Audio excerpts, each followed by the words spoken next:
for Frank Lampard on Sunday at Old Trafford against Manchester United.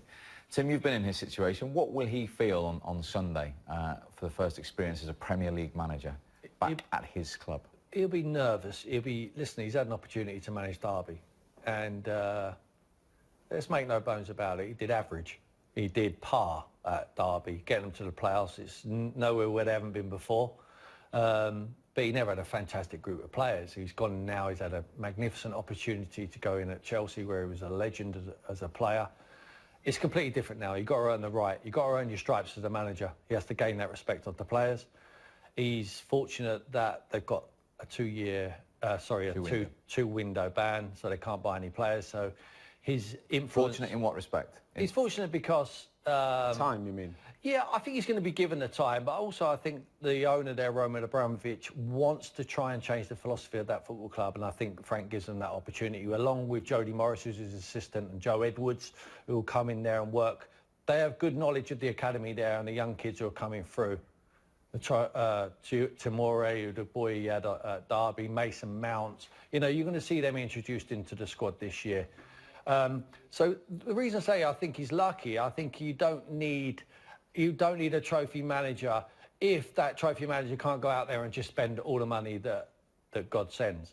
He hasn't got that opportunity now. He has to work with the players. He has to try and make him better. But that doesn't come without expectation. I think the hierarchy there at Chelsea will expect him to be in the top four, even though he hasn't got no money to spend in this window. Perisic is obviously done. He's got good players. Frank will enjoy working with the players. They're going to need to listen. They're going to need to evolve still. It's easier to coach lesser players. It's easier to coach kids. When you're coaching millionaire superstars, it's a little bit more difficult to get the message across. But I believe Frank has got that personality to be able to do that. And despite losing their best player, Eden Hazard, has he got a group that can finish in the top four for you? Yeah, I think they could finish fourth. I think it's a toss-up, really, between Manchester United, Chelsea and Arsenal. You know, I'm excited for Frank, really, because, you know, it's, as Tim said, it's a huge opportunity. And maybe he got the job partly because of what happened with Ole Gunnar, the success they had with the club legend going back in there. But, you know, I think they've lost their best player, one of the best players ever in Eden Hazard. David Luiz is gone, so they've lost some leaders in there. Who's going to take on that mantle for Chelsea? I think he's had those. He's been in those dressing rooms. He's going to have to find them. I don't think it's going to be an easy season, especially switching from the style that they played last season under Sarri. I don't think it's going to be as easy, but I think there's a lot of talent there. Pulisic, he's one of those players, a super talented kid. You know, he's going to get opportunities to play, but they need him to perform. Hudson-Odoi is coming back from that injury, so I'm excited for Chelsea, but it's, you know, you don't know what you're going to get from this Chelsea team this season. I think he's got two main issues to start with. One is the style of play that they play. It's very tippy-tappy. It's short passes.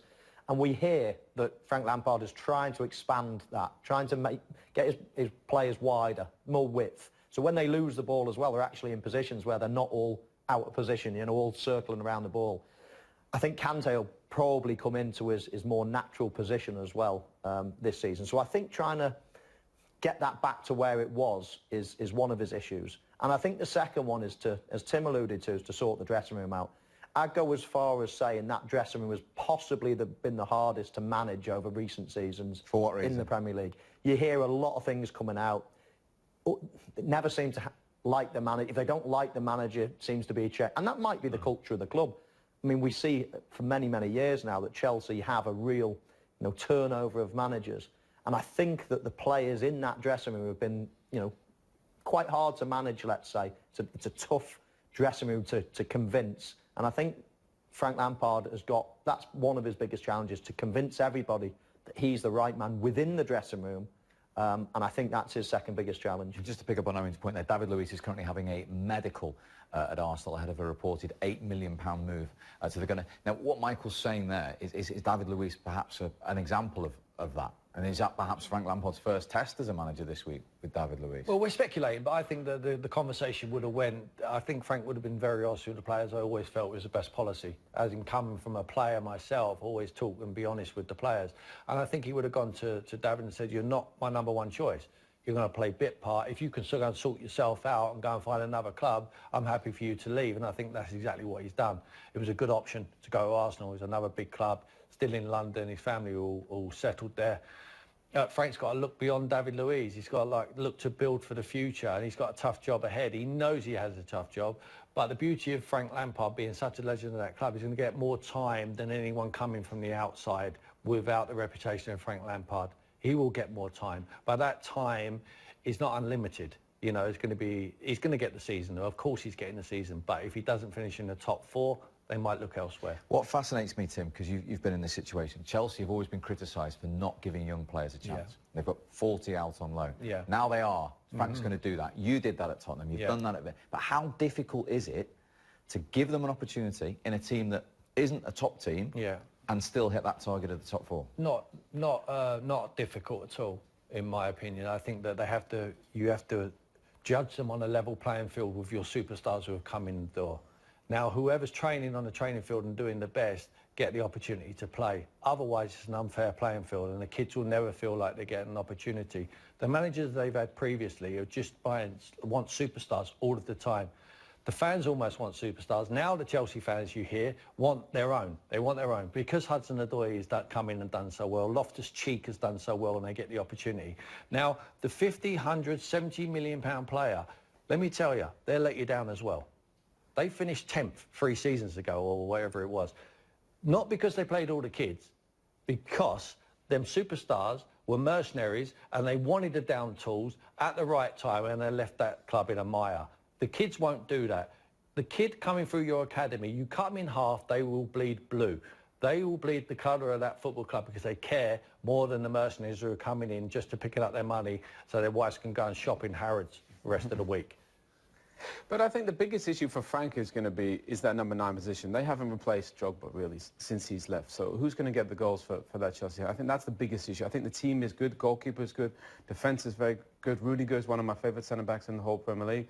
As per Quetta, I think they've got great options. That midfield is really good as well. But up top, you know, that's going to be the issue. Yeah. Morata came in for all the money, didn't work. Higuain was in there, didn't work. Frank's been in those teams, Chelsea teams, got goals plus his 211 or whatever he got for them. They need somebody to step up. Is it going to be Tammy Abraham?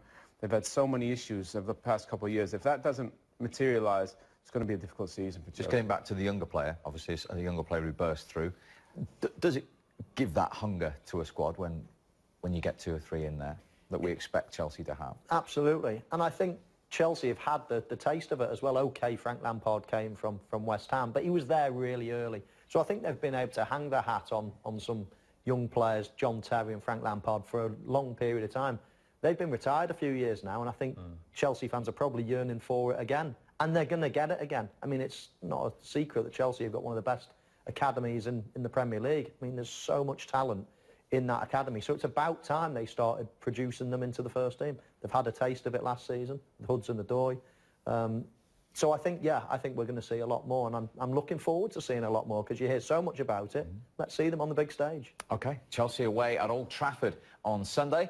And Ole Gunnar Solskjaer told me last week that he'd found his first pre-season as the Manchester United manager a valuable experience in terms of planning for the season ahead. You always used to say to me you never stop learning. So when last season finished and you went off and had a break and refuel, what did you think about? What did you learn from that experience to bring back to this season?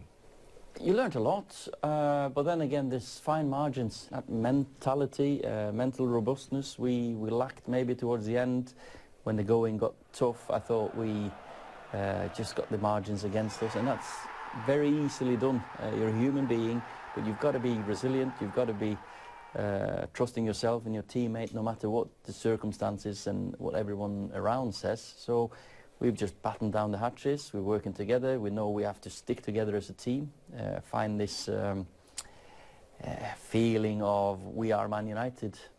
You mentioned the word resilience there. Is that important for all those players to carry that weight of expectation and understand what it means to run out at Old Trafford or wear that red shirt? Well, when you sign for Man United, it's the biggest moment of your life. For me, it was, I think, for all these players as well, and that means you'll get ups and downs, you'll get the pressure, you'll get the limelight, headlines will be on you for the good and bad reasons, and you've got to be a resilient person. There's an awful lot of talk left, right and centre about players coming in, players going out, but Paul Pogba's the one they always talk about. Is your relationship with him as good as ever? Somebody you know really well? Yeah. Paul, of course, we respect each other, we've known each other for many years, and he's good boy that's just, he wants to win games of football. He wants to work hard. He always tries his best. And we've all got to understand that even though he's a world superstar, world-class player, there's ups and downs in every player, but there's so much many more ups than downs with Paul.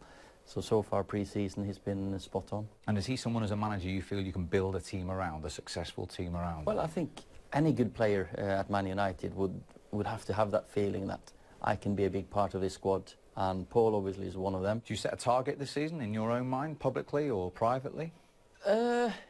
It's hard to put like a results target, because we've just got to look at ourselves and improve and become better and better and better.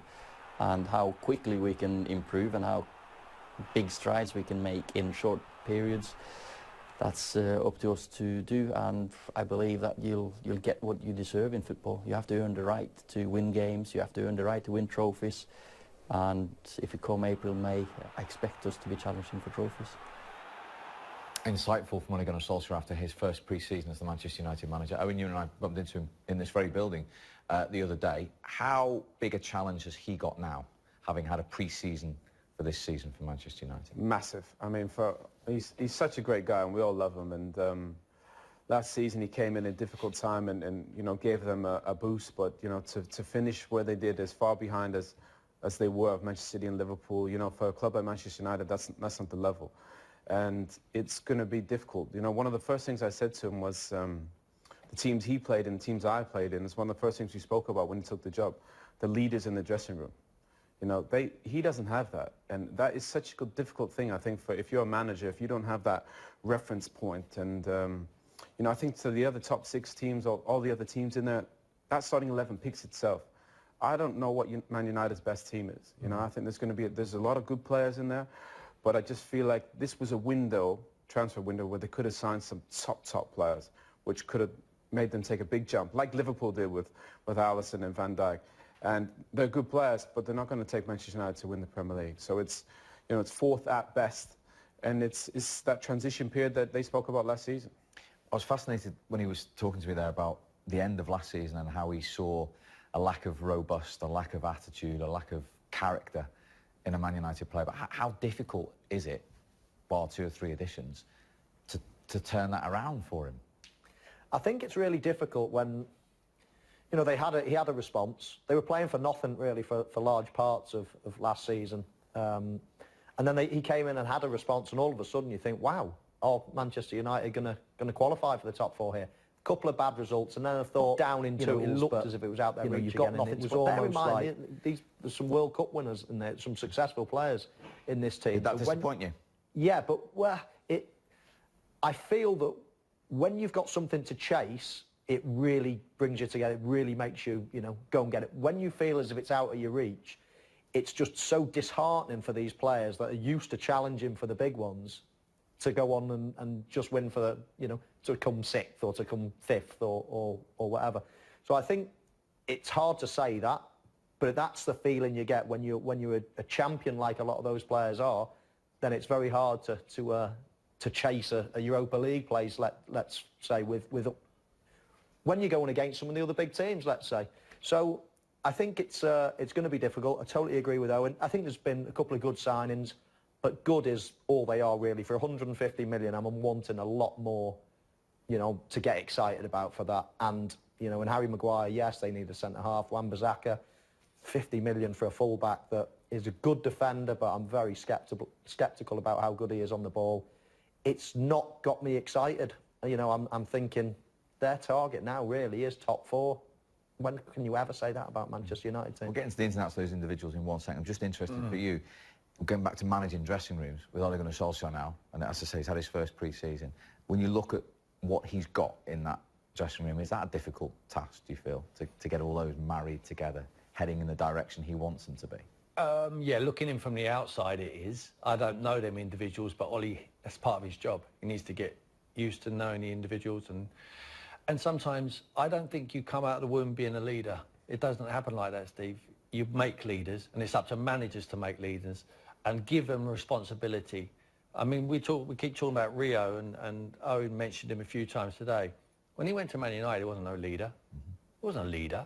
but Alex Ferguson give him a certain amount of reign to turn him into it and control this one. And Rio, you do that. Make sure he's doing this right. And all of a sudden, you get a responsibility and you become a leader. You need time to be able to do that, obviously. But I think Ollie needs to recognise that. Now, if you said, it looks like Lukaku has left Manchester United. Yeah, we're waiting for confirmation he's in. OK, it looks like imminently Pogba's going to leave. If you said to me, name their top 5 players, them 2 will be in their top 5 players. Now, they're going to lose 2 of their best players of last season. Well, Pogba's still there at the moment. We've only got a few hours. That's why I specifically asked him, I'll ask you the same question. Can you build a successful team around Paul Pogba? He's won the World Cup, Steve. I would.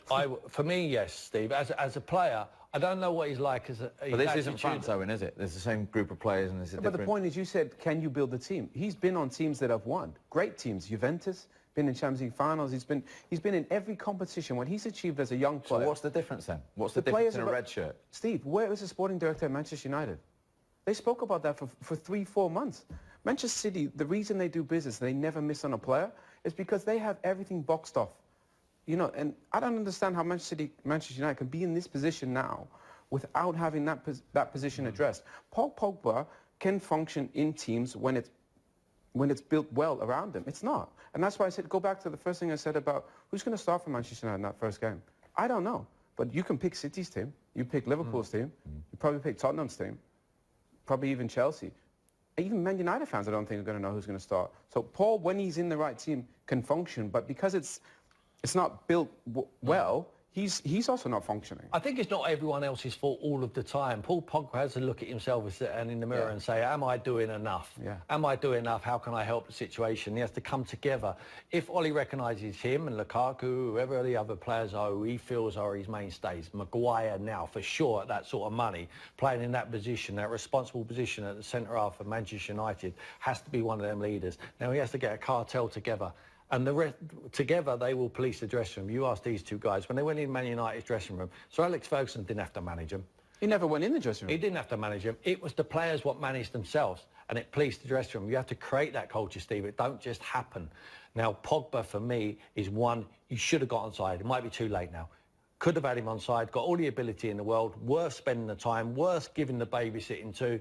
He's one I would have given extra time to and got him on side, but guy getting him on side would get 3 or 4 or 5 or 6 others on side because he would be able to control it because he's such a big influence. He's not the first big player in recent years to not perform to their maximum, let's say, at Manchester United. Oh. And we've seen it time and time again. Di Maria was supposed to change everything. You know, Sanchez was the best player in the Premier League for a number of years. And still there, Michael. And still there. They couldn't get a tune out of him. Why all of it? And then Pogba's one of the best players. Why are these cost 60 great million. players? So it's not all his fault. I totally agree with that. But So did you keep him, Michael? But they've Just tried. stay with him? They Pogba? tried, when he first signed, they tried everything. They put Carrick alongside him, then they put Herrera, then they put this man and that man. He was always the main fixture. It was all for the benefit of let's try to get the best out of Pogba. And then it was like, right, well, he was great sort of centre midfield, but off the left at Juventus. So let's start restructuring it and playing him off the left. And he's shown glimpses of great play. And I agree, it's the players around you as well. But I do think that, you know, you need to take a responsibility yourself, especially when you're one of the great players in the world, which he is. But there's so much more to come from Paul Pogba. The big question is, can Manchester United get the best out of him? OK. Michael says he's not excited by the recruitment. They've broken the world transfer record for a defender, Harry Maguire. 50 million for Wan-Bissaka. What do you make of that? Well, it's better than what they got. That's for sure. But I think 85 million, I think, obviously the boys can't do anything about the fees. They are what they are. I think, is it going to propel, like Liverpool did with Van Dijk, is it going to propel them there? No. And that's the issue. For me, the only issue at Manchester United is the players that you sign should take you from there to there. Because the goal of Manchester United is to win the Premier League, is to win Champions Leagues. None of those players are going to help them do that, with the utmost respect. So Alisson will do that, best defence in the Premier League, best goalkeeper, and Van Dijk as well. And I think if you're going to sign players, you know, maybe like Liverpool haven't signed any, then take a bit of time out and look for the guy that's going to take you to that next level. And I agree with Michael. Good players, but not players that are going to help you win the Champions What's their League. objective this year? 4th. What do you think Ollie in that dressing room has said, our objective is to finish 4th this season? think Ed's probably said it because about the money. I think Ollie would be scared to say it to his players, but I think secretly he'd snap your hand off with 4. I think you'd snap your hand off, yeah, at 4. Hence why you probably can't the best players in the world, can't attract them. If that's the mindset of the manager and the dressing room, why would you, if you're one of the best players in the world and you've got other opportunities to go to different clubs, why would you go to Manchester United? I've always felt like Manchester United are the biggest club in the world. If they ever come for me, I would be walking there at any stage. Because Manchester United are Manchester United. You cannot take that history away from them. But they're miles away from where they need to be, and we all want to see them get back there. So would you still do that, though, in this day and age? Would you walk there if you were playing now? Unless Man City wanted me. And the good news is Tim speaks great Spanish as well. Now, Tom.